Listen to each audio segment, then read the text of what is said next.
परम दयाल की भावधारा में। जय गुरु। सुदेशना माँ, जय गुरु। जय गुरु माँ, मेरी आवाज आ रही है? हाँ हाँ, खूब सुंदर से माँ आ रही है जी। आप 35 मिनट्स का टाइम लेके अपनी आलोचना आरंभ करें माँ। जी जी माँ, ठीक है। जय गुरु। जय गुरु। त्वमेव माताश्च पिता त्वमेव, त्वमेव बंधुश्च सखा त्वमेव, त्वमेव विद्यां च द्रविणं त्वमेव, त्वमेव सर्व मम देव देव। परम प्रेममय परम दयाल श्री श्री ठाकुर, परम आराध्य जगत जननी श्री श्री बौड़मा, परम पूज्यपाद श्री श्री बौड़दा, परम पूज्यपाद श्री श्री आचार्य देव के श्री चरणों में मेरा कोटि कोटि प्रणाम। नेपाल के इस सम्मेलन में उपस्थित वरेण्य ऋतिक मंडली, गुरु भाई गुरु माँ तथा सभी छोटों को मेरी तरफ से सादर श्रद्धा आंतरिक राभरा जय गुरु। परमपिता की दया और करुणा की बातें क्या बोलूं, महासमुद्र है और इस महासमुद्र के एक बिंदु जल मात्र के अनुमात्र भी अगर मैं आप सबके समक्ष रख पाऊं तो मुझे लगेगा मेरा आज का ये जाजन सार्थक हुआ।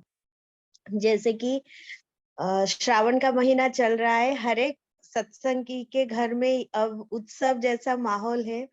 जैसे पूरा परिवेश ही लाइवली है, मतलब पूरा ऐसा लग रहा है कि जैसे माँ घूम ही रही है घर में हर कोने में। हर दिन जाजन सुनना, जाजन करना, हर एक मुहूर्त माँ को मतलब महसूस करने का मौका मिल रहा है। ठाकुर जी की कितनी दया है, सच में कितनी दया है हम सबके ऊपर। मैं तो मिली माँ का सुन रही थी और फिर सिन्हा माँ भी इतनी सुंदर बोली कि हम लोग सच में जीवन में ठाकुर जी को पाए हैं, कितने जन्मों का पुण्य का फल है। कभी कभी सोचती हूँ लोग सांस कैसे लेते हैं, बिना दीक्षा लिए, बिना सतनाम के लोग सांस कैसे लेते हैं। क्योंकि मैं खुद मतलब मेरे जीवन में ठाकुर जी को मानना शुरू हुआ जब मैं 19 साल की ऑलरेडी हो चुकी थी। और अब जब 19 साल के बाद जब मैंने सतनाम को रेगुलर प्रैक्टिस किया और जो भी हो ठाकुर जी मेरे को मानना शुरू किया, अब महसूस होता है कि जब मैं पैदा हुई और 19 साल तक मैं जिंदा थी या मुर्दा थी। क्योंकि बिना सतनाम के सच में ये हार्ट चलता कैसे है, ये एक्चुअली टेस्ट होना चाहिए। जो भी हो, हम लोग तो भाव से भरे हुए हैं। ठाकुर जी का हर एक चीज हमें इतना आनंद देता है। तो आज जैसे कि मैं मेरा पूरा जो जाजन है वो बौड़मा के ऊपर ही रखना चाहूंगी, लेकिन मैं क्या क्या सीखी हूँ और किस तरह से मैं अनुभव करती हूँ बौड़मा को, उनके हर एक घटनाओं को मैं अपने तरह से, अपने सेंटिमेंट के तरह से मैं वो आप सबके सामने प्रेजेंट करना चाहूंगी। भाव के आवेश में अगर कुछ भूल त्रुटि होगी, नहीं होना तो चाहिए। अगर भूल त्रुटि कुछ हो तो आप सब मेरे मेरे जो अंतर मन का भाव को समझकर आप सब मुझे क्षमा देंगे। मैं आप सबको आज एक कहानी सुनाऊंगी एक लड़की की, और वो कहानी ऐसी है कि पावना जिला के दोपादह ग्राम में रामगोपाल भट्टाचार्य नाम के एक बहुत ही भद्र व्यक्ति थे, बहुत ही भद्र व्यक्ति। और उनकी जो पत्नी थी वो त्रिनयनी देवी थी, उनका नाम था त्रिनयनी देवी। बहुत ही पतिव्रता थी। और जो रामगोपाल भट्टाचार्य जी जो थे उस टाइम में तो बहुत कम वयस में विवाह हो जाता था। तो त्रिनयनी देवी भी अपने ससुराल वही 10-12 साल में ही आई थी। और रामगोपाल भट्टाचार्य जी तब पढ़ाई करते थे कोलकाता में। और उसी वयस में त्रिनयनी देवी जो थी वो अपने ससुराल में हर एक काम करना और खुद को पूरा सास ससुर उनके काम में खुद को पूरा नियोजित करके रखना, परिवार का काम करना। और उस बीच बीच में रामगोपाल जी आते थे। तो बहुत ही पतिप्राणा थी और भक्तिमती थी त्रिनयनी देवी। इस तरह से उन दोनों का जो पारिवारिक जीवन वो बहुत ही सुंदर जीवन था। ब्राह्मण परिवार के थे वो। और कुछ दिनों के बाद त्रिनयनी देवी ने एक सुंदर सी बेटी को जन्म दिया। वो बच्ची जब पैदा हुई तो इतनी सुंदर थी, जैसे बोलते हैं ना स्फटिक जैसा उनका चेहरा था, मतलब एकदम शाइन करती थी। और ये देखकर उनकी जो दादी माँ थी उनका नाम उन्होंने रखा फटकी। और फटकी जो थी इतनी प्यारी थी, बहुत ही अफेक्शनेट थी और बहुत ही प्यारी थी दिखने में, जैसी उनकी जो चाल चलन वो भी बहुत ही सॉफ्ट और हृदय स्पर्शी, इस तरह का उनका जो आचरण था। धीरे धीरे वो बड़ी होती गई। और इसी जब वो 12 साल की हुई फटकी, बहुत प्यार दुलाल से वो बड़ी हुई थी। और जब वो 12 साल की हुई तो तब उनके पिताजी ने डिसाइड किया कि उनको बेटी को वो शादी देंगे। हाँ। और उन्हीं के ही ग्राम में, वही पाबना जिला में और एक बहुत ही रिप्यूटेड ब्राह्मण परिवार था। और उस ब्राह्मण परिवार का एक लड़का था जो कि कोलकाता में वो मेडिकल पढ़ते थे तब। तो जो भी हो, दो ब्राह्मण दोनों परिवार में उनका जो फीलिंग्स था, जो भी उनका सारा जैसे शादी में सब होता है देख विचार करके फिर दोनों का शादी कर देते हैं घर वाले। फटकी जो थी वो जब शादी उनका हुआ तो शादी के टाइम क्या होता है ना, एक नॉर्मल कल्चर है ये कि शादी करके जब लड़की अपने ससुराल जाती है तो माता पिता कुछ उसको समझाते हैं, कैसे जाकर वहां पर रहना है, कैसे जाकर बात करना है, क्या क्या करना है। तो उस हिसाब से जब फटकी का शादी ठीक हुआ और शादी के टाइम में उनकी जो दादी माँ थी वो दादी माँ को जाकर प्रणाम कर रही है और दादी माँ ने उन्हें एक बहुत सुंदर बात बोला। दादी माँ बोलती है कि सुन, कभी भी अपने ससुराल में जाने ना पारे ना नाही तो घरे ये मत बोलना। मतलब पता नहीं है, नहीं कर सकती, और जाने ना पारे ना मतलब घर में कुछ है नहीं, ये जो ना वर्ड है ये कभी मत बोल। तो फटकी जो थी वो तो बहुत छोटी थी, 12 साल की बच्ची। वो बहुत एंग्सियसली अपने दादी माँ से पूछी, तो मैं बोलूं क्या, ये क्यों नहीं बोलूं? अगर घर में कुछ है नहीं तो बोलना तो पड़ेगा, अगर मुझे पता नहीं तो बोलना तो पड़ेगा, अगर मैं ये चीज जानती नहीं हूँ और ये मैं कर नहीं सकती, इसको मैं हाँ कैसे बोल दूं, तो बोलूं क्या? तभी दादी माँ जो है वो समझाती है कि जाने ना पारे ना नाही तो घरे ए तीन को देवता डरे। मतलब अगर तुम बोलती हो, अगर ये सोच रख के तुम अपना संसार शुरू करोगी कि तुम्हें पता नहीं है, तुम नहीं कर सकती, और तुम्हारे घर में कुछ नहीं है, सब खत्म हो गया है। ये तीन सोच अगर तुम रखोगी तो ये तीन सोच रखने वाले इंसान को भगवान भी डरते हैं, क्योंकि उनको कोई उद्धार नहीं कर सकता। फटकी के मन में फिर से प्रश्न होता है, तो फिर मैं क्या करूं, मैं कैसे सोचूं? तभी उनकी दादी माँ समझाती है कि हमेशा एक चीज बोलना और मन में ये बात बिठाना, अगर तुम्हें कुछ पता नहीं भी है तो ये मन में मत लाना कि मुझे पता नहीं है। मुझे अगर पता नहीं है तो मैं पता करूंगी। जब मैं पता करूंगी तो उसको मैं करके खुद के जीवन को और परफेक्ट करूंगी। तुम ये सोच रखना कि मुझे करना है, सीखना है, और हर चीज को इतने अच्छे से संभाल कर रखना है ताकि अगर वो घर में तो आज है, हो सकता है कल वो हर एक चीज खत्म होता है, तो वो खत्म होने से पहले वो कैसे वो पूरा हो, वो चीज के ऊपर तुम्हारा नजर रहना चाहिए। फटकी जो है वो बहुत परेशान हो जाती है ये सुनकर, इतनी छोटी सी बच्ची है, इतनी बड़ी बड़ी बातें दिमाग में घुसता भी नहीं। तो दादी माँ फिर से समझा देती है कि इतना परेशान मत हो, यही एक लाइन को तुम दिमाग में रखना, कुछ भी परिस्थिति आए तुम हाँ बोलना, अगर तुम्हें पता नहीं करने की कोशिश करना, और हर दिक को नजर रख के चलना है। बस ये 3 चीज गुरु मंत्र जैसा फटकी के दिमाग में घुस गया। फिर वो अपने माँ के यहाँ गई। माँ के पास जब बैठी है तो माँ बोल रही है कि माँ, तुम तो शादी करके चली जाओगी, एक चीज तुम बहुत अच्छे से याद रखना।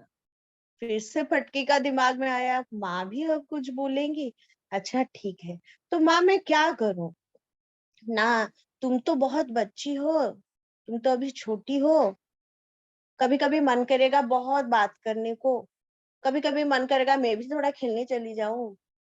तुम में वो बचपना तो रहेगा ही क्योंकि तुम्हारा वयस ही ऐसा है, लेकिन एक चीज ध्यान रखना, तुम जो कुछ भी करना अपने सासू माँ से पूछ कर करना, और जितना हो सके अपना मुंह बंद रखना। फिर फटकी बहुत आश्चर्य होके पूछती है कि माँ मुंह बंद रखूं मतलब क्या, मैं बात भी ना करूं। तभी उनकी माँ बोलती है कि नहीं नहीं, बात करो, जितना जरूरत है उतना, क्योंकि मुकर्र के ही शत्रु नहीं। जो लोग बिल्कुल बात नहीं करते या फिर कम बोलते हैं, उनका शत्रुता कम होती है, उनका कोई शत्रु नहीं होता है। क्योंकि ये जो जीव है हमारा, ये जो मुंह है, इसी से ही सारा प्रॉब्लम का शुरुआत होता है। तो जितना हो सके अपना मुंह को कंट्रोल में रखना। ये बात फटकी के दिमाग में घुसा और उनको ये बात अच्छा लगा ना, हाँ ये बात तो सही है, मुकर्र के ही शत्रु नहीं, मुझे कम बोलना है और सोच विचार करके बोलना है। क्योंकि मैं छोटी हूँ, माँ ने बोला है, तो मैं जो कुछ भी करूंगी अपने सासू माँ से पूछकर ही करूंगी। फिर माँ और एक बात बोलती, माँ तुम तो संसार शुरू करने जा रही हो, संसार में बहुत तूफान आता है, हर हमारे पग पग में ऐसी सिचुएशन आएगा, ऐसी घटनाएं घटेगी, तुम्हें लगेगा शायद मैं और सहन नहीं कर पाऊं। लेकिन एक बात हमेशा याद रखना, जे सहे से रहे, जो सहता है वही रहता है। ये जो 3 बातें कि जाने ना पारे ना नाही तो घरे, ए तीन को देवता डरे, कि पता नहीं है और करना नहीं है और घर में कुछ नहीं है, ये चीज जो दादी माँ ने सिखाया ये नहीं करना है। हर चीज हर परिस्थिति के लिए खुद के दिमाग दिल को एकदम पक्का करके रखना है, और माँ की बोली हुई बात कि कम बात करना है और सहनशीलता को बढ़ाना है, क्योंकि जो सहता है वही रहता है। ये 3 बातों को अपने जो बोलते हैं ना, अपने अपने अंदर वो गांठ बनाकर, हम लोग जो जब ससुराल आते हैं बहुएं, तो हर कोई पूछता है क्या लाई है बहू, क्या लाई है बहू, क्या दिया है उसके माँ बाप ने। तो हमारी जो प्यारी सी फटकी थी, उसके माँ बाप ने ये 3 चीज देकर उसको भेजा था, और यही चीज को गांठ बनाकर वो फटकी अपना जीवन कैसे आगे बढ़ाती है। आइए चलते हैं उसके ससुराल वाले जीवन को सुनते हैं। छोटी सी बच्ची शादी करके आई है, ससुराल में बहुत बड़ा परिवार, जहाँ पर सास है, ससुर जी है, देवर है, ननंद है, जो दादी सास वो है, इतना बड़ा परिवार। और ये इतनी छोटी सी बच्ची उस परिवार में बड़ी बहू बनकर आई है। एक चीज दिमाग में हमेशा घूमता है, किसी भी चीज को मुझे मना नहीं करना है। तो उनकी सासू माँ आई और सासू माँ उन्हें बोली कि बेटा, और तुम्हारा जो देवर है उसको हलवा खाने का बहुत मन कर रहा। तुम हलवा बनाओगी? तुम्हें पता है, छोटी सी बच्ची तो है, 12 साल की। फटकी के दिमाग में एक चीज आया, मेरी दादी माँ ने तो बोला है ना नहीं करना है, तो मैं तो ना नहीं कर सकती, लेकिन मुझे आता नहीं है। अगर आता नहीं है, दादी माँ ने बोला है कोशिश करना है, तो फिर ये सारा सोच कर वो छोटी सी बच्ची जो थी फटकी, वो अपने सासू माँ से बोली कि सासू माँ, हाँ मुझे, मैं कर लूंगी। अपना सिर हिलाती। फिर बहुत कोशिश करके, वो आता नहीं है, पता नहीं है, ठीक से चूल्हा जलाना भी नहीं आ रहा है, तो जैसे तैसे करके वो हलवा बनाती है, और वो हलवा इतना गंदा बनता है कि उनका जो देवर था, उनका नाम है खेपू, वो जो खेपू थे, वो पूरा वो हलवा को एकदम फेंक देते हैं, और उस हलवा को लेकर घर में बहुत हंगामा हो जाता है। एक कोने में खड़े होकर वो छोटी सी बच्ची जो फटकी थी, वो सबकी डांट सुन रही है। सब डांट रहे हैं। अगर पता नहीं है, बोलना चाहिए ना, खराब क्यों कर दिया, ये क्यों किया, वो क्यों किया। छोटी सी बच्ची घर के कोने में खड़े होकर आंखों से आंसू बहता जा रहा है, बहता जा रहा है, फिर भी खुद को एकदम संभालते हुए जो जो काम है वो धीरे धीरे कर रही है। और तभी उनकी जो सासू माँ थी, उनको ये चीज महसूस हुआ कि बच्ची तो बहुत छोटी है, शायद उसको सब कुछ पता नहीं है, और ये तो बहुत चुपचाप किस्म की है, तो फिर इसको बहुत सी बातें सिखाना पड़ेगा। तो सासू माँ जो थी, बहुत प्यारी थी, और वो जाकर बड़मा को हर चीज में माँ जैसे सिखाती है। वो, हमारा घर ऐसा चाल चलन है, किसको क्या खाना पसंद है, कौन किस टाइम में खाना खाता है, कौन किस तरीके से खाना खाता है। हम लोग ब्राह्मण, नैष्ठिक ब्राह्मण परिवार है, हमारे घर में सदाचार ऐसे माना जाता है। इस तरीके से सासू माँ जो थी उनकी, वो पूरा हर चीज उनको जो जो बोलती थी, निष्ठा सहित, क्योंकि माँ सिखा कर भेजी है, जो सासू माँ बोलेगी वो तुम्हें करना पड़ेगा, और तुम्हारे लिए संघर्ष कम होगा, क्योंकि तुम घर के गुरुजन को तुम अपना मेंटर करा के जब चलोगी, क्योंकि वो खुद एक्सपीरियंस है। और फटकी भी वही की। ऐसी बात नहीं है कि फटकी की जब काम करना शुरू की तो हर चीज एकदम परफेक्ट था, ये बिल्कुल नहीं है। बहुत बार गलतियां हुई है, बहुत गिरी पड़ी उठी, फिर खड़ी हुई है वो, बहुत रोना समय गया है। लेकिन एक चीज फटकी में था, क्योंकि उनका नींव जो है वो उनकी माँ और दादी माँ ने डाल दिया था कि हारना नहीं है, करना है, करते जाना है, और करते करते ही होगा। ना वाला शब्द जो है ये फटकी अपने डिक्शनरी से निकाल ही दी, और अपने काम में आगे बढ़ती गई। धीरे धीरे जो हैंडलिंग कैपेसिटी है वो धीरे धीरे उनका बढ़ता गया। और उसी बीच उनका जो, उनके फटके का जो पति थे, वो लेकिन वो डॉक्टरी का पढ़ाई तो किए, वो लेकिन डॉक्टरी का नौकरी नहीं की। वो क्या किए, वो चले आए, और उनका एक इतना अच्छा स्वभाव था कि वो हमेशा परोपकार के काम में खुद को व्यस्त रखते थे, और बहुत लोग उनसे मुलाकात करने के लिए आते थे। वो हर चीज, अपना जो पूरा जीवन वो इंसान ये दुखी लोगों का सेवा करने में निकाल देते, और जिसके कारण फटकी को बहुत सारी बातें उनके मायके से भी सुनना पड़ता था।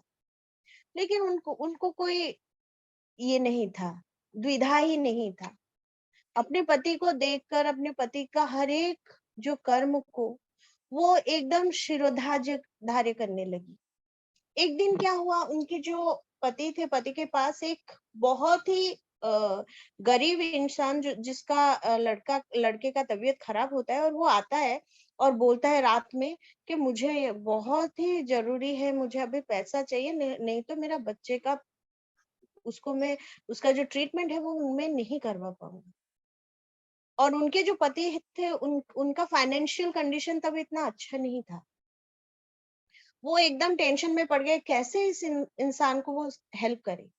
पति का जो ये सिकल्स देखकर, ये जो प्रॉब्लम का क्यों वो इतना परेशान हो रहे हैं, तो फटकी जाकर जब पूछती है तो वो बोलते हैं इस तरह से ये प्रॉब्लम है और मुझे पैसों का जरूरत है ताकि मैं इस इंसान को हेल्प कर पाऊं। तभी फटकी क्या करती है, अपने कान में पहना हुआ जो सोने का जो होता है ना दुल, वो निकाल कर वो दे देते हैं अपने पति को, और उनके जो पति थे वो दे देते हैं उस इंसान को। नेक्स्ट डे जब फटके वो काम मतलब घर का काम करे, तब उनकी सासू माँ का नजर पड़ता है कि तुम्हारा कान का जो दूल मतलब दूल है वो खाली क्यों है, वो कहाँ गया। और फटकी एकदम साइलेंट। कहाँ बहू ने सोने का चीज गिराया है या फिर किसी को दे दिया, इस चीज को लेकर वो लोग परेशान होते जा रहे हैं, और लेकिन फटकी एकदम साइलेंटली वो चीज को सहन कर रही है।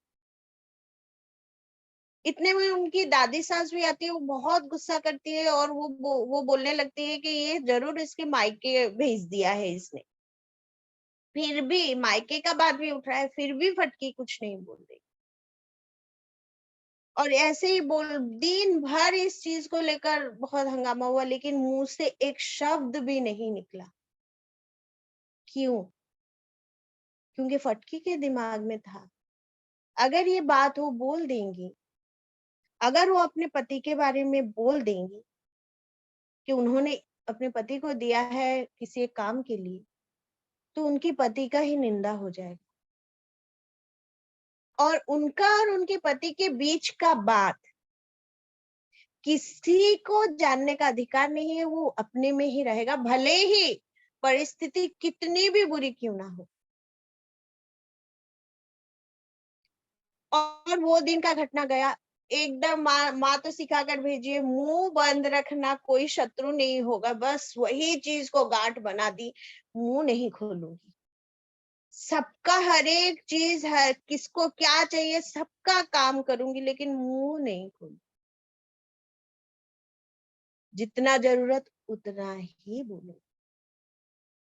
और ऐसे ही कुछ दिन गया, बीच बीच में वो बात उठ रहा है, बीच बीच में परेशानी हो रहा है, लेकिन फिर भी मुंह मुंह बंद है। एक दिन क्या हुआ, जो आदमी वो सोने का चीज लेकर गया था, वो कुछ दिनों बाद वो आकर जब लौटा आया, तब घर वालों को पता चलता है कि ये चीज ठाकुर मतलब उनके पति ने ये चीज दिया था, और बहू इसीलिए चुप थी। इसी प्रकार से फटकी अपने जीवन के हर एक दिन उनके लिए एक साधना जैसा बीत रहा था। उसी बीच में एक बार क्या हुआ कि उनके जो पति थे, उनके पति के बारे में उन्हीं की जो जो पिता के घर वाले, उन्हीं की एक बहन उन्हीं के ही घर के बगल में रहती थी, वो कुछ अजीब सा बात बोल दिया, जो कि फटकी को बिल्कुल अच्छा नहीं लगा। उनके ही पति के बारे में इतना कैजुअल रिमार्क कोई दे दे, ये उनसे सहन ही नहीं हुआ, क्योंकि उनके पति को वो अपना भगवान मानती थी। भले ही वो पैसा कम कमाए, भले ही वो कुछ ना दे, भले ही कुछ भी हो, और ये इतना उनके मन में बैठ गया कि वो अपना मायके जाना ही बंद कर दी। एक दिन उनके पिताजी आए, बेटी को लेकर जाना है, तो फटकी क्या की ना, वो बिल्कुल उनको मन ही नहीं कर रहा है अपने पिता के साथ जाने को। फिर उनकी सासू माँ आकर बुलाई कि तुम्हारे पिताजी आए हैं, जाकर मिला।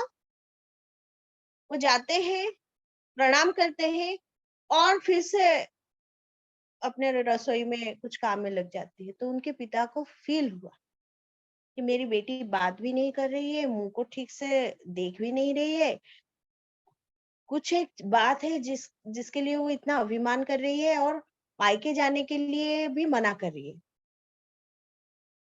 फिर उनको समझ में आया कि शायद इसी वजह से जो हम हमेशा उसके पति के बारे में बोल देते हैं और ये चीज उसको अच्छा नहीं लग रहा है, इसी वजह से वो ऐसा करे। उन्हीं के खुद के ही पिता ने फटकी को बुलाकर इस चीज के लिए माफी मांगी थी कि हम लोगों से गलती हुई है, हम लोगों को ऐसा बोलना नहीं चाहिए। सोचिए, शादी के बाद पति का घर में वो उनको कितना परेशानी होता था, काम करना, ये करना सब। लेकिन उस सारे कष्ट में भी फटकी के अंदर जो अद्भुत दृढ़ता बढ़ता जा रहा था, वो दृढ़ता के पीछे उनका जो पतिव्रता धर्म और निष्ठा ही सबसे ज्यादा शक्ति उनकी बनती गई। पति के प्रति जो प्रेम, उनके प्रति जो समर्पण भाव, उन्हीं का संसार को मुझे संभालना है क्योंकि ये मेरा है, ये चीज फटकी के अंदर अद्भुत तरीके से बढ़ता जा रहा था। और इसी बीच उनका एक बहुत सुंदर सा संतान भी पैदा होता है और उनका संसार बढ़ता ही जा रहा है। पति का भी बहुत नाम हो रहा है, बहुत लोग दूर दूर से, बड़े बड़े लोग उनसे मिलने के लिए आते हैं, बहुत जन आकर उनके पति के पास रह भी जाते हैं। उनका घर जो है, जो इतना प्रॉब्लम में चल रहा था, अचानक से धन संपत्ति जगह बाड़ी वो सब बढ़ता जाता है और अद्भुत उन्नति होता जाता है उनका परिवार का। और धीरे धीरे वो फटकी 12 साल से 24 साल, 24 साल से मतलब ऐसे बड़ी होती जा रही है और वो सारा जो दायित्व है साइलेंटली, जो नीरव कर्मी होकर वो संभालती जा रही। इसी बीच एक दिन उनका जो पति है वो आकर बोलते हैं कि सुनो, मुझे ना ये जगह और अच्छा नहीं लग रहा है, ये सब छोड़कर हम एक दूसरे जगह चले जाएंगे। करोड़ों का प्रॉपर्टी, इतना बड़ा घर, इतना बड़ा आश्रम। एक दिन उनका पति आकर बोल रहा है कि मैं ना ये सब छोड़ दूंगा, हम सब चले जाएंगे दूसरी एक जगह जहां पर हमारा कुछ भी नहीं है। बिना कोई प्रश्न, बिना कोई द्वंद, हाँ ठीक है। वही भटकी अपने पति का एक इशारे में वो सब कुछ छोड़कर सुंदर सी नगरी, जहां पर कुछ भी नहीं था, सिर्फ पहाड़ ही पहाड़ था, देवघर में आकर बसते हैं। पति उनका ऐसा है, अगर उनके जो भक्तजन है वो खाना नहीं खाते, एक निवाला भी उनका पति नहीं लेगा। अगर उनका पति ही नहीं खाएगा तो फटकी कैसे अपने मुंह में लेगी। खाने का बहुत असुविधा। जब उनके पति और उनका परिवार, जब उनका जो पावना शहर छोड़कर आ जाता है भारतवर्ष में देवघर, तो उनके पीछे पीछे बहुत जन वक्त भी पावना छोड़कर आ जाते हैं। इतने सारे लोग उन्हीं के पति के मुंह को देखकर उन्हीं के साथ आ जाते हैं। खाने का कोई सुविधा नहीं, रहने का कोई सुविधा नहीं, पानी की तो बहुत सारा असुविधा। और इस सारे असुविधाओं में सुविधा लाएगा कौन? चिंता तो मेरे पति के लिए है ना। तो फटकी क्या करती थी, क्योंकि सब जन अगर खाना नहीं खाएंगे तो उनका पति नहीं खाएगा, और उनका पति एक निवाला नहीं लेंगे तो फटकी क्या लेंगी? यही तो उनका धर्म था। तो फटकी क्या करती थी, जितना भी खाना हो उस सारे को ये करके, मतलब एक साथ मिलाकर एक एक जो गोला जैसा बनाकर, हम लोग उड़िया में बोलते गुंडा बोलते हैं उसको, एक एक गोला बनाकर पहले सब खाएंगे। मतलब उनके पति बैठेंगे और देखेंगे वो, और फटकी जो थी वो सबको खाना खिलाएंगी, और सबको ही खाना खाने के बाद उनके पति खाएंगे। उनके पति खाने के बाद जो बचेगा, सबको ही खाना खाने के बाद वही फटकी खाएंगे। इसी प्रकार से जहां पर देवघर में कुछ भी नहीं था, धीरे धीरे देवघर भी बड़ा होता गया। देवघर में भी बहुत सारे उनके पति के भक्त आने लगे। उनका भी बहुत अननोइंगली बहुत प्रचार प्रसार हो रहा था, क्योंकि उनका जो शांत, स्निग्ध और उनका जो हेल्पिंग नेचर, और हमेशा जो चुप होकर जो मेरे पति बोलेंगे उसको एक, जो बोलते हैं ना, क्या उनको चाहिए, क्या वो चाहते हैं, बिना बोले वो करने वाली, वो उस तरह का कैपेबिलिटी वो फटकी अपने अंदर डेवलप कर चुकी थी। इसी बीच में एक बार उनके जो पति थे उनका बहुत तबीयत खराब हुआ। उनका जब हार्ट स्ट्रोक हुआ, वो हार्ट स्ट्रोक के टाइम में बिना निद्रा बिना आहार के वो फटकी क्या की, पूरा मतलब 3 दिन तक वैसे ही वो रही। उनके जो बड़े बेटे थे वो बहुत परेशान हो गए कि माँ आप अगर ऐसा रहोगे तो फिर कैसे चलेगा, आपको तो खाना खाना ही पड़ेगा। और इतना समझा बुझाने के बाद वो सिर्फ एक ग्लास फ्रूट जूस वो ली थी, और 42 डेज तक, जब तक उनके पति पूरा स्वस्थ नहीं हो गए, सिर्फ पान, जल और गुआ जो होता है ना, पान खाकर उनका टाइम वो निकाली थी। इतनी शक्ति आती कहाँ से? जब एक मतलब वो तो एक छोटी सी बच्ची से एक माँ, मतलब बहू हुई, बहू से माँ हुई, माँ से मतलब धीरे धीरे इतना बड़ा, मतलब सिर्फ उनका फटके का जो संसार तो सिर्फ अपना परिवार नहीं था, उसका संसार उसके पति को जो प्रेम करता था वो उनके संसार में जुट जाता था, और जो कि हजार हजार में बढ़ता जा रहा था। इतना कैपेबिलिटी एक वो छोटी सी बच्ची जिसको कुछ भी नहीं पता था, उसमें डेवलप हुआ कैसे? एकाग्रता से। एकाग्रता किसके तरफ? एकाग्रता अपने स्वामी की तरफ। फटकी के जीवन का एक एक अध्याय इतना सिखाता है। ये जो फटकी फटकी में बार बार बोलती है, और कोई नहीं, हम सब की वो पूज्य बड़ माँ ही है। मैं बड़ माँ क्यों नहीं बोली पता है? जब मैं बड़ माँ बोलती हूँ तो मैं तो एक माँ जैसी फील करती हूँ। मैं उनकी पूजा करती हूँ, उनको आस्थान में बिठाई हूँ, उनको रोज फूल देती हूँ, जल देती हूँ, भोग देती हूँ।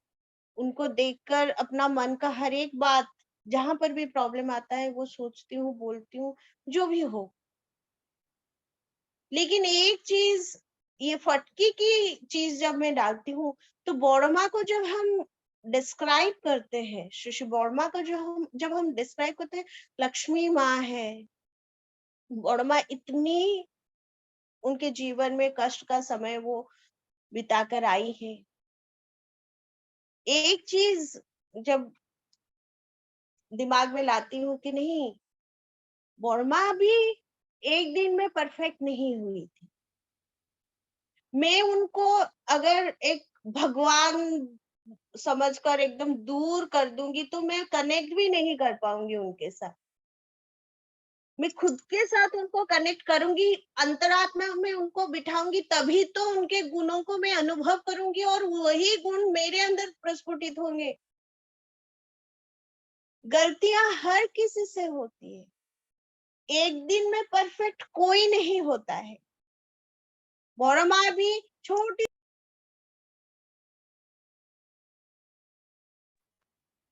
बड़मा भी बड़मा भी वही अपने माता पिता के साथ बहुत प्यार दुलार से बड़ी थी, जैसे हम लोग बड़े थे।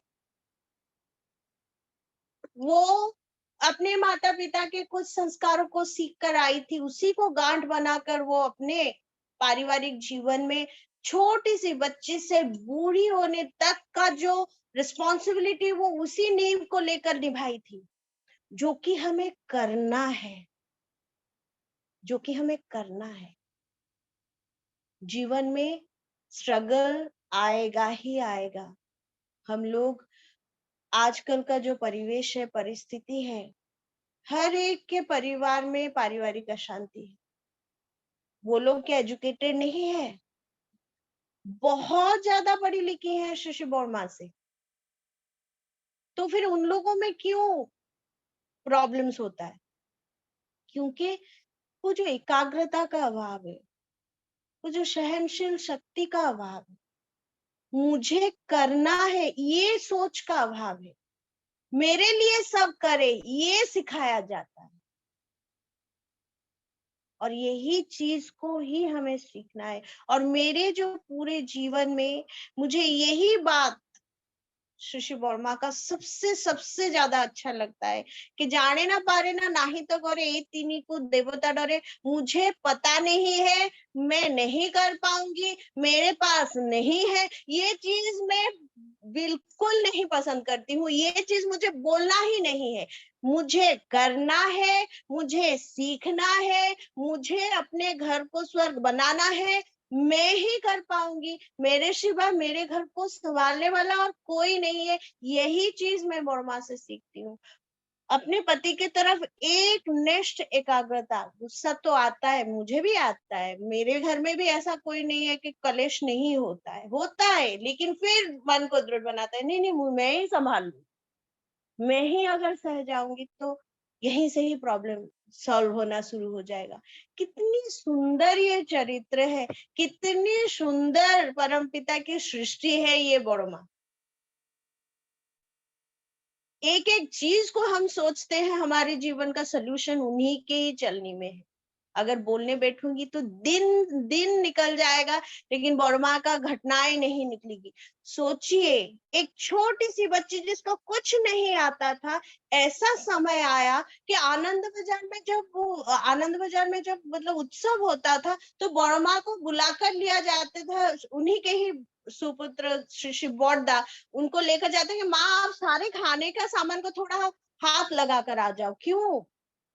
अगर श्री बॉर्मा हाथ लगा देगी तो खाने में अभाव नहीं होगा। सोचिए, एक नारी के चरित्र, नारी के अंदर क्या क्या क्वालिटीज है, अगर वो चाहे तो वो क्या कर सकती है।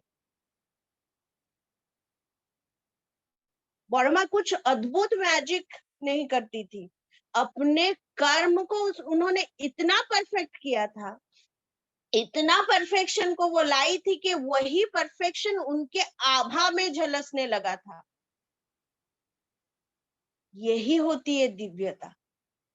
दिव्यता नहीं है कोई आसमान से आए और पूरा एकदम लक्ष्मी माता के जैसे चार भुजा निकलेगा, और ये दिव्यता वही होती है जो अपने कर्म शैली में करते करते करते वो दिव्यता को हासिल करती है। वो जो चीज सिन्हा ने पहले ही बोला कि ठाकुर जी की जगह ऐसा है, यहाँ पर आप पानी में अगर डूब रहे हो तो कभी भी ठाकुर आकर तुम्हें उठाएंगे नहीं, ठाकुर दूर से रहकर बोलेंगे तू ही तैरेगा और तू ही कर सकती है, उठ और कर। तो हम सबको, ये तो श्रावण का महीना है इसलिए हम लोग इतना एक्साइटेड होकर बोल रहे हैं, लेकिन जीवन के हर एक मुहूर्त गलतियां होंगी। There is a very positive term called trial and error method in psychology. ये जो ट्रायल एंड एरर मेथड है ना, ये ठाकुर जी बहुत पसंद करते थे। ठाकुर जी को कोई एक भूल किया है और गिर रहा है, ठाकुर जी कभी दुखी नहीं होते थे, लेकिन गिर कर बैठ जाएगा वहीं पर ठाकुर जी दुखी होते हैं। गिरो, उठो, ठीक करो, चलो। धीरे धीरे वो गलतियां कम होती जाएंगी और ट्राई करते करते वो जो एरर है वो कम होता जाएगा, और ट्राई करते करते इंसान का एरर पूरा कम होगा और वो परफेक्ट पोजीशन में जाकर पहुंचेगा। श्री वर्मा का कंप्लीट जीवन यही हमें सिखाता है, ट्राई करते जाना है, अच्छी कैसे बनना है, परफेक्ट कैसे होना है। और यही जीवनी चलनी को अगर हम अपने जीवन में यही सोच लेकर आगे बढ़े कि जो सहता है वही रहता है, मुकर के ही जो कम बोलता है वो ज्यादा इफेक्टिवली काम कर सकता है, और मुझे करना है, मुझे पाना है और मेरे जीवन को अच्छे से निभाना है। भाव के आवेश में अगर कोई भूल त्रुटि कथा बोली हो, आप सब मुझे क्षमा करेंगे। हरे राम और जय गुरु। जय गुरु माँ, जय गुरु।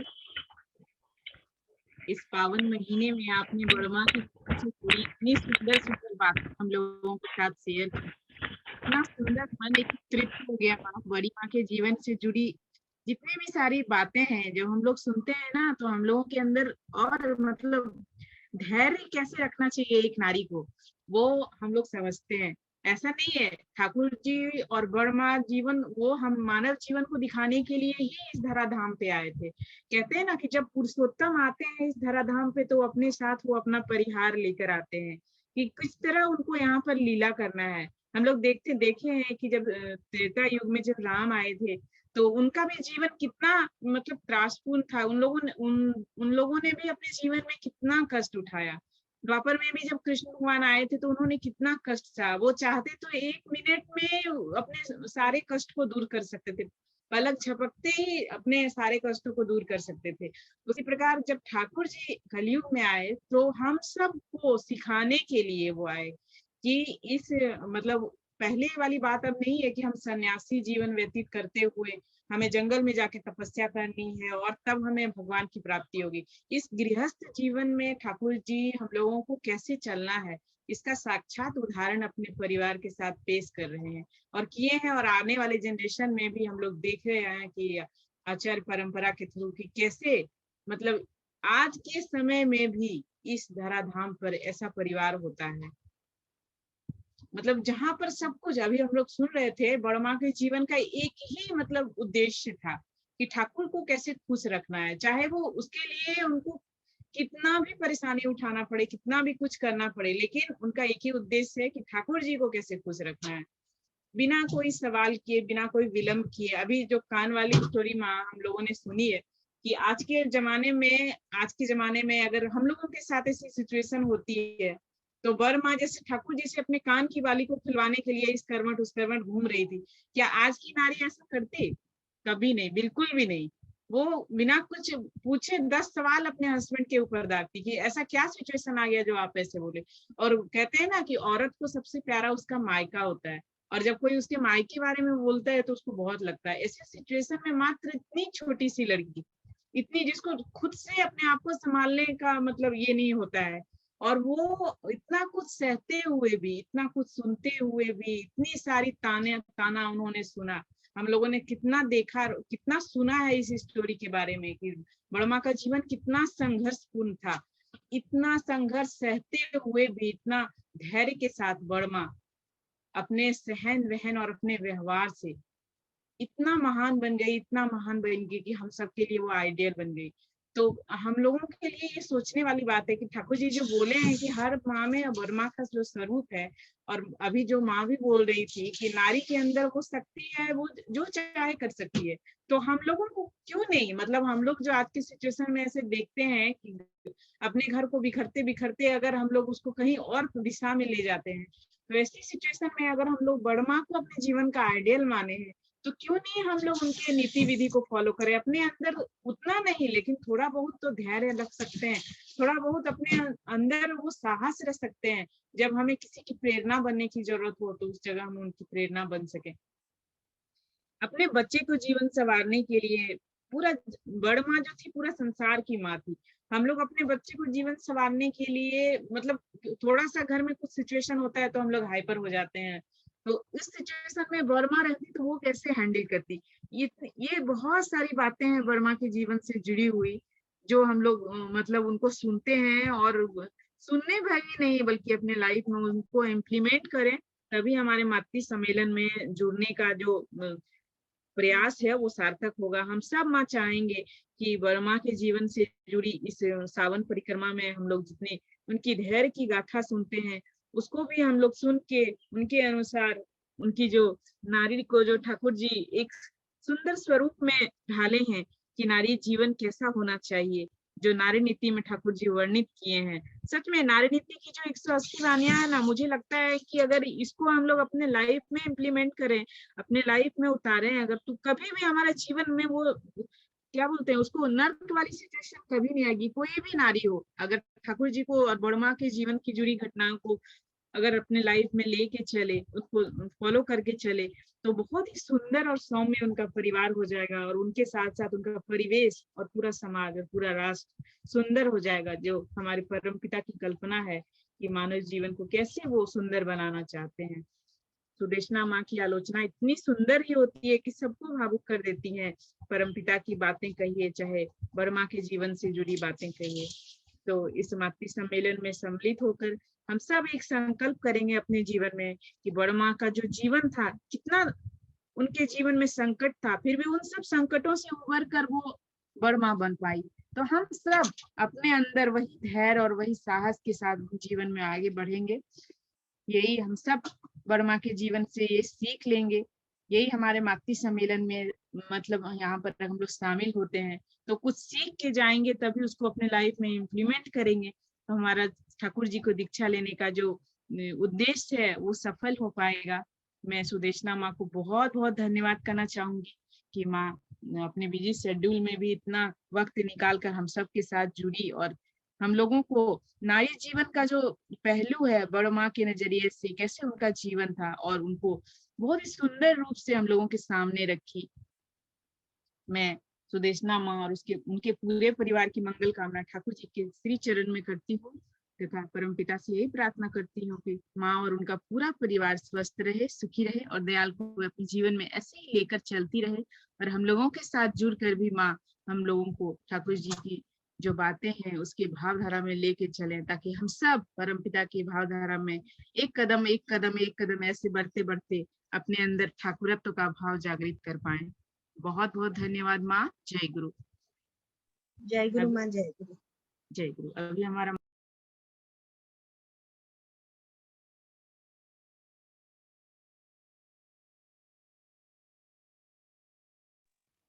जय गुरु माँ भारती कटवाल माँ, जय गुरु। जय गुरु माँ, जय गुरु, जय गुरु, जय गुरु। जय राधे राधे कृष्ण कृष्ण गोविंद गोविंद बोलो रे। जय राधे राधे कृष्ण कृष्ण गोविंद गोविंद बोलो रे। राधे गोविंद गोविंद गोविंद गोविंद गोविंद बोले सदा करे। जय राधे राधे कृष्ण कृष्ण गोविंद गोविंद बोलो रे। साधो रे मन कपट चोरी बदने बोलो हरि हरि। हरि नाम परम ब्रह्म जीवरी मूल धर्मा धर्मा कुकर्मा साधो रे। जय राधे राधे कृष्ण कृष्ण गोविंद गोविंद बोलो रे।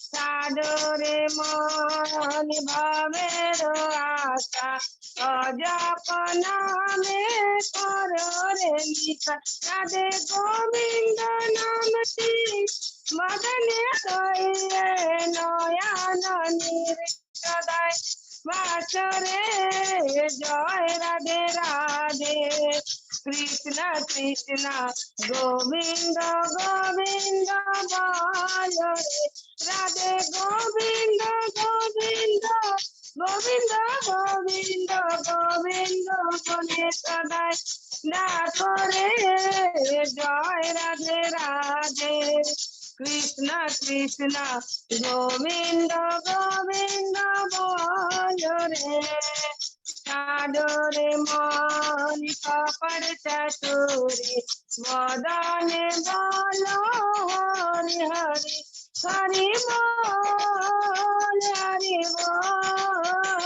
हरि बोल हरि बोल हरि बोल हरि बोल हरि बोल हरि बोल हरि बोल हरि बोल हरि बोल हरि बोल हरि बोल हरि बोल हरि बोल हरि बोल हरि नाम परम ब्रह्म जीवरी मूल रना धर्म कुकर्म साधो रे जय राधे राधे कृष्ण कृष्ण गोविंद गोविंद बोलो रे साधो रे मन भवे आशा अजपना में करो रे निशा राधा बोल राधा बोल राधा बोल राधा बोल राधा बोल राधा बोल राधा बोल राधा बोल राधा बोल राधा बोल राधा बोल राधा बोल राधा बोल राधा बोल राधा बोल राधा बोल राधे गोविंद नामती मदन लोइए नोयान निर्कदाय वाचरे जय राधे राधे कृष्ण कृष्ण गोविंद गोविंद बोलो रे राधे गोविंद गोविंद गोविंद गोविंद गोविंद बोले सदाई डाको रे जय राधे राधे कृष्ण कृष्ण गोविंद गोविंद बोलो रे जय राधे राधे कृष्ण कृष्ण गोविंद गोविंद बोलो रे जय गुरु माँ जय गुरु जय गुरु माँ जय गुरु माँ। बहुत सुंदर भाव से परमपिता के चरण में हर दिन यहाँ जय राधे राधे निवेदन करती हैं। आपकी और आपके पूरे परिवार की मंगल कामना परम दयाल के चरण में करती हूँ। अभी हमारा मातृ सम्मेलन अंतिम पड़ाव में है, तो मैं पूनम माँ से अनुरोध करती हूँ। पूनम माँ, आप ध्वनि देकर इस मातृ मंगल की बेला को समाप्त कीजिए माँ। जय गुरु माँ जय गुरु। प्रतिध्वनि दीजिएगा माँ। जी जी। वंदे पुरुषोत्तमम वंदे पुरुषोत्तमम वंदे पुरुषोत्तमम वंदे पुरुषोत्तमम वंदे पुरुषोत्तमम वंदे पुरुषोत्तमम। परम प्रेममय श्री श्री ठाकुर अनुकूल चंद्र जी की जय। परम प्रेममय श्री श्री ठाकुर अनुकूल चंद्र जी की जय। परम प्रेममय श्री श्री ठाकुर अनुकूल चंद्र जी की जय। परम आराध्या जगत जननी श्री श्री बौड़ माँ की जय। परम आराध्या जगत जननी श्री श्री बौड़ माँ की जय। परम आराध्या जगत जननी श्री श्री बौड़ माँ की जय। परम पूज्यपा श्री श्री बौड़दा की जय। परम पूज्यपा श्री श्री बौड़दा की जय। परम पूज्यपा श्री श्री बौड़दा की जय। परम पूज्यपा श्री श्री आचार्य देव की जय। परम पूज्यपा श्री श्री आचार्य देव की जय। परम पूज्यपा श्री श्री आचार्य देव की जय। सत्य संग की जय। सत्य संग की जय। सत्य संग की जय। वंदे पुरुषोत्तम, वंदे पुरुषोत्तम, वंदे आज पितृ, वंदे यानि पितृम, वंदे मातृवर्ग, वंदे मातृवर्गम, वंदे अहं इष्टदैवतम्, वंदे अहं इष्टदेवतम, वंदे पुरुषोत्तमं, वंदे पुरुषोत्तमम, वंदे पुरुषोत्तमं। वंदे पुरुषोत्तमम। परम प्रेममयी श्री श्री ठाकुर अनुकूल चंद्र जी की जय। मातृ सम्मेलन की जय। जय। जय गुरु माँ। जय गुरु माँ। सभी माँ को जय गुरु। जय गुरु निरुमा को जय गुरु। जय गुरु ममता माँ।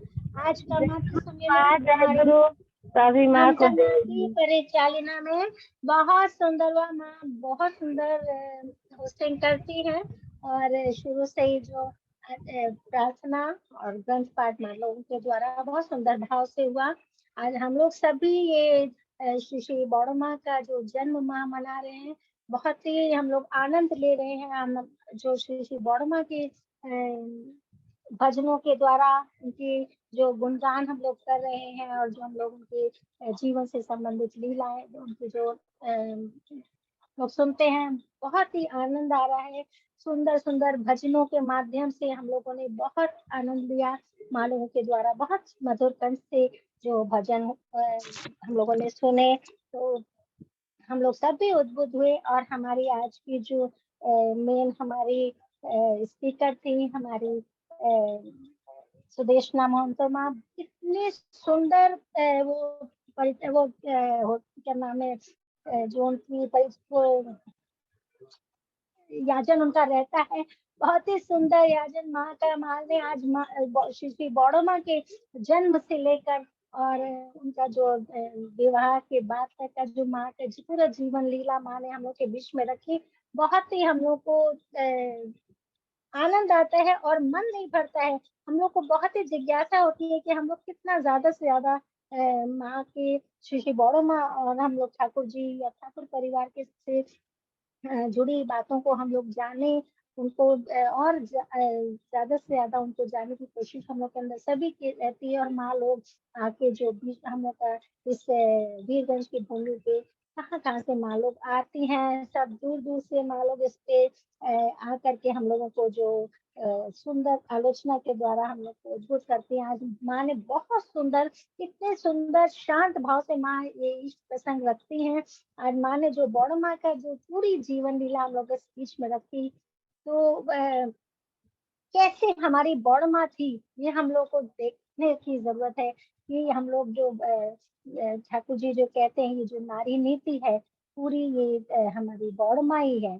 तो उन्होंने ये जितनी भी वाणियां हैं, उन्होंने अपने जीवन में उसको करके दिखाया है। तब ये वाणियां हम लोग के बीच में ठाकुर जी लाए हैं कि हम लोग को भी अपने जीवन में किस तरह से अपने परिवार को और अपनी समाज को, देश को लेके चलना है। आगे हम लोग को बहुत ही प्रेरणा मिलती है बौड़ो माँ के जीवन लीला, जीवनी से जो संबंधित है उनके। तो आज माँ ने बहुत ही सुंदर भाव से इसको रखा हम लोग के बीच में। और माँ से हम लोग फिर से ये अनुरोध करते हैं, माँ हम लोग के बीच में आएंगी और बराबर हम लोग के बीच में इस आलोचना ऐसे करके हम लोग को उद्बुद्ध करेंगी। हम लोग मन नहीं भरता है, माँ इतने सुंदर भाव से इसको रखती हैं। मैं अभी माँ भी, हम सभी देवघर जो अभी बीच जो सत्संग आश्रम खुला है, तो अपने प्रभु के दर्शन करने के लिए वहाँ हम लोग सभी जा रहे हैं। मैं भी गई थी और माँ को भी हम लोग ने देखा, मैंने देखा था माँ आचार्य देव की तरफ जा रही थी, लेकिन मैं थोड़ा पीछे थी। तो मेरी उनसे नहीं कुछ भी जैसे बात नहीं हो पाई, लेकिन मेरी बहुत इच्छा थी माँ से मिलने की। लेकिन फिर भी हम लोग बराबर माँ को सुनते हैं। और हमारी जो ममता सिन्हा माँ है, बराबर हम लोग के बीच में माँ को लेके आती हैं। और बहुत ही सुंदर परिचालना ममता माँ की रहती है। और हमारी मिली माँ जो नारी नीति के जो वाणियां हैं, उनका इतना सुंदर विश्लेषण करती हैं। आज हम लोग नारी नीति को बहुत कुछ समझ पा रहे हैं कि हमारे ठाकुर जी इस नारी नीति में हम सभी के लिए कितना कुछ खजाना दे गए, कितना हम लोग को अपने जो हम लोग का घर समाज है उसको हम लोग को अच्छे से लेके चलने में हम लोग की कितनी हम नारियों पर जिम्मेदारियां हैं। और हमारी ममता माँ ने भी इस पर बहुत कुछ कहा। तो बहुत सुंदर आज का मातृ सम्मेलन हुआ। हम लोग बहुत ही इस मातृ सम्मेलन को करके ये जो हम लोग का बौड़ माँ का ये जन्म है बहुत अच्छे से उसको सेलिब्रेट कर रहे हैं। तो सभी माँ लोग जो इसमें उपस्थित होती हैं वो भी इस बहुत ही आभार उनके लिए भी है हम लोग का, जो माँ इसमें इतना अपना समय योगदान देती हैं और इसमें इसकी शोभा बढ़ाती है इस मातृ सम्मेलन का। तो सभी के स्वस्थ मंगल, जो माँ लोग इसमें अपना प्रस्तुति देती हैं, सभी की स्वस्थ मंगल दीर्घायु जीवन के लिए मैं ठाकुर जी के श्री चरणों में बार बार काम प्रार्थना करती हूँ। सभी माँ लोग ऐसे ही स्वस्थ रहें और इस मातृ सम्मेलन में युक्त होकर इसकी भी शोभा बढ़ाती रहे और अपने जीवन को भी कृतार्थ करे। तो सभी की स्वस्थ मंगल दीर्घायु जीवन के लिए मैं पुनः एकांत प्रार्थना करती हूँ अपने परम पिता के श्री चरणों में। सभी ऐसे ही अपने परम पिता को माथे पर लेके चलते रहे। सभी को मेरा बहुत बहुत जय गुरु। नीरू माँ चौरसिया दादा जिन्होंने हम लोग को ये प्लेटफॉर्म, सुंदर सा प्लेटफॉर्म हम लोग को सजा के दिया है, जिसमें विश्व भर की माँ लोग एकत्रित होती हैं और बहुत कुछ हम लोग को ज्ञान की प्राप्ति हो रही है, आनंद प्राप्त कर रहे हैं। तो उनके भी मैं स्वस्थ मंगल दीर्घायु जीवन के लिए मैं ठाकुर जी के श्री चरणों में कांत प्रार्थना करती हूँ। सभी को मेरा बहुत बहुत हार्दिक जय गुरु। जय गुरु माँ, जय गुरु ममता जय माँ, गुरु माँ, जय जय गुरु, गुरु। जय सभी को गुरु, बहुत जय बहुत गुरु। जय गुरु माँ। जय गुरु पूर्णिमा, जय गुरु जय गुरु माँ, जय गुरु, जय गुरु जय माँ, गुरु सुधीर माँ, जय जय गुरु। गुरु जय गुरु। जय मधु गुरु माँ, जय माँ, गुरु जय गुरु। नीरू माँ, जय गुरु, जय जय गुरु गुरु माँ, जय जय गुरु। गुरु। बहुत रंगोली काली सारे माँ, चतुर्थी माँ, माँ, जय गुरु जय जय गुरु शीतल माँ, जय गुरु जय गुरु जय गुरु जय काकुली गुरु माँ, माँ। जय गुरु ममता माँ माँ, जय जय गुरु। गुरु रवि माँ, जय गुरु, जय गुरु सिन्हा माँ जय गुरु। जय गुरु माँ, काकुली माँ, जय गुरु जय जय गुरु गुरु मधु रंगोली माँ, जय चतुर्थी गुरु अग्रवाल माँ जय गुरु। सुधीर जय माँ, गुरु जय माँ, गुरु जय गुरु, सीतापति नीरू माँ माँ जय जय गुरु। गुरु। जय जय गुरु गुरु, जय गुरु, जय गुरु शीतल माँ, जय गुरु मधु माँ मधु माँ, जय गुरु। सभी माँ को जय गुरु। जय गुरु जय लालिमा गुरु जी प्रार्थना को जय गुरु। जय जय गुरु, गुरु जय माँ गुरु जय गुरु। संपूर्ण माँ मैया माँ माँ, जय जय गुरु। गुरु मैया जय माँ, गुरु जय माँ गुरु जय गुरु। मैया राय माझी माँ, जय गुरु, जय गुरु सीता माँ जय गुरु माँ संपूर्ण जय माँ जय गुरु। जय गुरु जय मैया गुरु राय माझी मैया माँ, माँ, जय जय गुरु, गुरु जय गुरु माँ जय जय गुरु गुरु। जय जय गुरु गुरु माँ, माया बहन माँ, जय गुरु पूर्णमा, माँ, जय जय गुरु गुरु माँ जय गुरु पूनम माँ जय जय गुरु गुरु। जय गुरु माँ, जय गुरु, जय जय गुरु गुरु आप संपूर्ण मारलाई जय गुरु आपको सब आपको सभी माँ को जय गुरु। जय गुरु जय माँ जय गुरु। गुरु माँ, सभी को बहुत बहुत जय गुरु माँ को माँ, जय गुरु माँ। जय गुरु माँ, जय गुरु। जय गुरु माँ, सभी माँ को जय गुरु। कल इसी समय हम सब फिर मिलेंगे माँ, जय गुरु। जय गुरु माँ।